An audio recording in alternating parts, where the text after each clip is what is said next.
يسأله من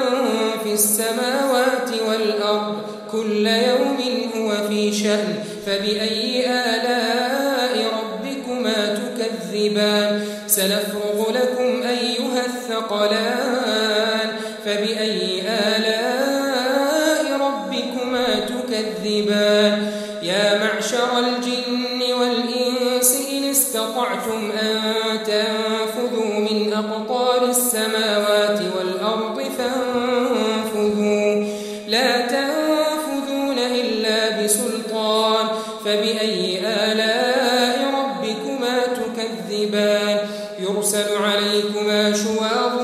من نار ونحاس فلا تنتصران فبأي آلاء ربكما تكذبان فإذا انشقت السماء فكانت وردة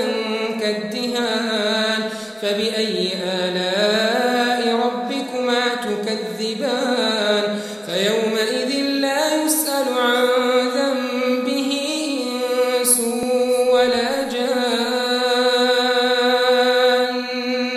فبأي آلاء ربكما تكذبان يعرف المجرمون بسيماهم فيؤخذ بالنواصي والأقدام فبأي آلاء ربكما تكذبان هذه جهنم التي يكذب بها المجرمون يطوفون بينها وبين حميم آن فبأي آلاء